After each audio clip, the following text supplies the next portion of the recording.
उपमुख्यमंत्री अजित पवार बुलढाणा जिल्ह्याच्या दौऱ्यावर असून त्यांनी शेगाव येथील राष्ट्रवादीच्या प्रचार कार्यालयाचे उद्घाटन केले। खामगावमध्ये छत्रपती शिवाजी महाराजांच्या पुतळ्याला अभिवादन करून रोड शो देखील काढण्यात आलाय। मुक्ताईनगर नगर परिषदेसाठी भाजपकडून भावना महाजन नगराध्यक्षपदासाठी निवडणुकीच्या मैदानात उतरले आहेत, तर आमदार चंद्रकांत पाटील यांची कन्या संजना पाटील शिवसेनेकडून निवडणूक लढवत आहेत। त्यामुळे मुक्ताईनगरमध्ये भाजप विरुद्ध शिवसेना अशी रंगत दिसून आली। जुन्नर नगर परिषदेत अजित पवारांच्या राष्ट्रवादीची प्रतिष्ठा पणाला लागली आहे। माजी आमदार अतुल बेनके यांनी प्रचाराला झंझावत सुरू केलाय। जुन्नर शहरातील कालिका माता मंदिर आणि छत्रपती शिवाजी महाराजांच्या पुतळ्याला नतमस्तक होऊन राष्ट्रवादीच्या उमेदवारांनी प्रचार रॅली काढली। महाराष्ट्रातील सरकार भ्रष्टाचारी सरकार असल्याचं म्हणत नाना पटोले यांनी भाजपवर जोरदार निशाणा साधलाय। भ्रष्टाचाराने कमावलेले पैसे नागरिकांना वाटणार आणि निवडणुका जिंकणार। एका मतदाराला 10,000 रुपये देण्याचा आमिष दाखवल्याचा आरोप नाना पटोलेंनी केलाय। काँग्रेसचं चिन्ह नाही असं म्हणणं म्हणजे विरोधी उमेदवारांचा अभ्यास कमी आहे। कोल्हापूर जिल्ह्यात जास्तीत जास्त ठिकाणी चिन्हावरच निवडणूक लढवत आहोत अशा शब्दात सतेज पाटलांनी विरोधी उमेदवारांच्या टीकेला उत्तर दिलंय। मंचर नगर पंचायत निवडणुकीमध्ये महायुतीत बिघाडी झाल्यानंतर भाजपच्या नाराज गटाने जिल्हा उपाध्यक्ष संजय थोरात यांच्या नेतृत्वामध्ये अपक्ष उमेदवाराला पाठिंबा दिलाय। नगराध्यक्षपदाच्या अपक्ष उमेदवार प्राची थोरात यांच्या प्रचारासाठी संजय थोरात यांनी पुढाकार घेतला।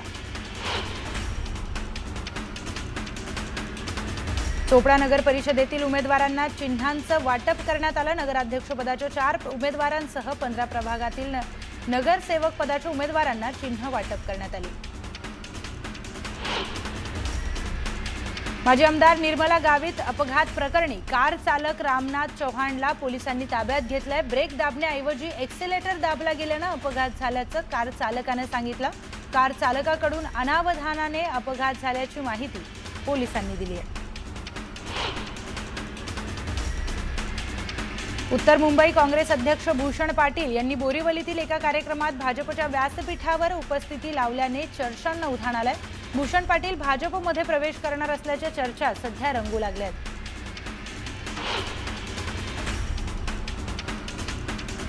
बोरीवली स्वच्छ, सुंदर आणि सुरक्षित राखण्यासाठी बोरीवली व्यापारी असोसिएशनच्या वतीने भव्य रॅलीचं आयोजन करण्यात आलं। इंद्रप्रस्थ शॉपिंग सेंटर पासून गोयल शॉपिंग सेंटर पर्यंत काढण्यात आलेल्या या रॅलीमध्ये मोठ्या संख्येने व्यापारी आणि नागरिक सहभागी झाले होते। यावेळी काळ्या फिती बांधून समस्या सोडवण्याची मागणी करण्यात आली आहे। नंदुरबार नगर परिषदेवर शिवसेनेचं वर्चस्व राहिलं। जसा विधानसभेत तुम्ही विश्वास दाखवला तसाच विश्वास आताही दाखवण्याची गरज आहे असं म्हणत श्रीकांत शिंदेंनी मतदारांना आवाहन केलंय। नंदुरबार नगर परिषदेच्या उमेदवारांसाठी खासदार श्रीकांत शिंदे आणि मंत्री दादा भुसे यांनी प्रचार सभा घेतली। नंदुरबार नगर परिषदेवर शिवसेनेचाच झेंडा फडकणार असा विश्वास यावेळी दादा भुसेंनी व्यक्त केलाय।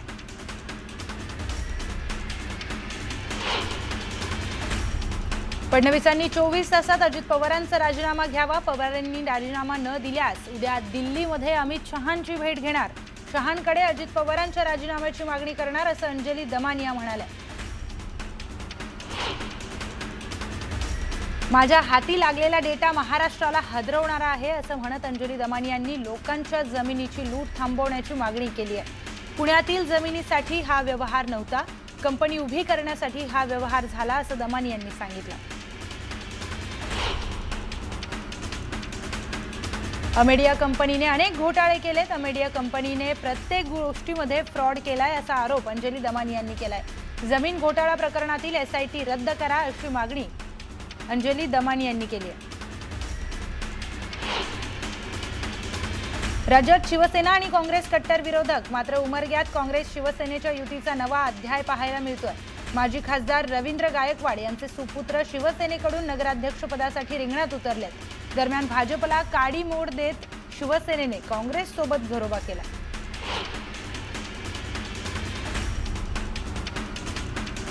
मुक्ताईनगर नगर परिषदेसाठी भाजपकडून भावना महाजन नगराध्यक्षपदाच्या निवडणुकीच्या मैदानात उतरले आहेत। तर आमदार चंद्रकांत पाटील यांची कन्या संजना पाटील शिवसेनेकडून निवडणूक लढवत आहेत। त्यामुळे मुक्ताईनगरमध्ये भाजप विरुद्ध शिवसेना अशी रंगत।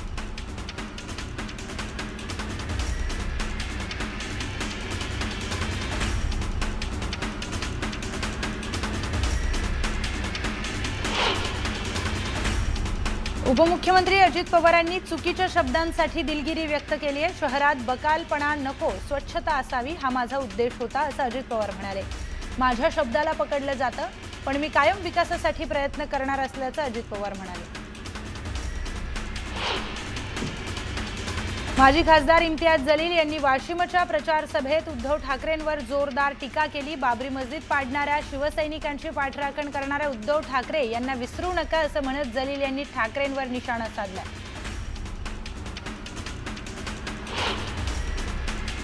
मुरुम नगर परिषद निवडणुकीत नाट्यमय घडामोड घडली आहे। शिंदे शिवसेनेच्या उमेदवाराने उद्धव ठाकरे गटाच्या उमेदवाराला पाठिंबा दिलाय। मतदानाला अवघे काही दिवस शिल्लक असतानाच शिंदेंची शिवसेना आणि राष्ट्रवादीच्या अजित पवार गटाने उद्धव ठाकरे गटाच्या उमेदवाराला पाठिंबा जाहीर केला।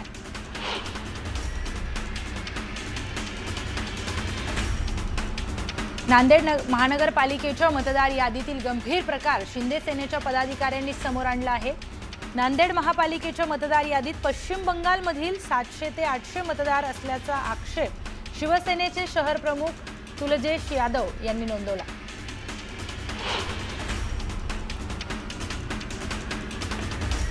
छत्रपती संभाजीनगरच्या शिवसेनेमध्ये मोठं नाराजी नाट्य पाहायला मिळत आहे। जिल्हा प्रमुख राजेंद्र जंजाळ यांनी थेट मंत्री संजय शिरसाट यांच्यावर गंभीर आरोप केलेत।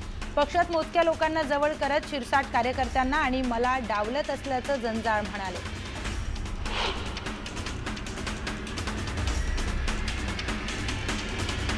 पवनी नगर परिषद निवडणुकीमध्ये डॉक्टर विजय नंदुरकर यांना भाजपने तिकीट देणार असल्याचं सांगून दुसऱ्याला तिकीट दिलं। त्यामुळे विजय नंदुरकर यांनी कमळाची साथ सोडत हातावर घडी बांधली। पवनी शहरात महायुतीच्या तिन्ही पक्षात तिरंगी लढत पाहायला मिळते। सोलापूर जिल्ह्यातील 11 नगर परिषद आणि 1 नगर पंचायत निवडणुकीसाठी 4.5 लाख मतदार मतदान करणार आहेत। बार्शीमध्ये सर्वाधिक 1 लाख तर दुधणी नगर परिषदेमध्ये सर्वात कमी 10,000 मतदारांची नोंद करण्यात आली आहे।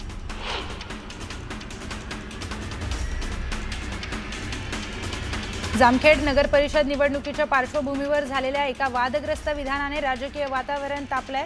राष्ट्रवादी काँग्रेस पार्टी शरद पवार गटाचे पदाधिकारी सूर्यकांत हौसराव मोरे यांनी प्रचार सभेत विधान परिषद सदस्यांच्या संदर्भात केलेल्या अवमानकारक वक्तव्यामुळे त्यांना हक्कभंगाची नोटीस बजावण्यात आली। 2 डिसेंबरपर्यंत लेखी खुलासा करण्याचे आदेश देण्यात आले। हिम्मत असेल तर स्थानिक मुद्द्यांवर निवडणूक लढवा असं आव्हान विलास गावडे यांनी पालकमंत्री नितेश राणेंना दिलंय। जिल्ह्याचा कोणताही विकास झालेला नसल्याने नितेश राणे यांनी राहुल गांधी यांचे राष्ट्रीय स्तरावरचे मुद्दे चर्चेला घ्यावे लागत आहेत अशी टीका विलास गावडे यांनी केली आहे। भाजपचे नगराध्यक्ष पदाचे उमेदवार समीर नलावडे आणि 17 नगरसेवकांनी खासदार नारायण राणे यांची ओम गणेश निवासस्थानी भेट घेतली। भाजप नेते नारायण राणे यांनी उमेदवारांना मार्गदर्शन केलं।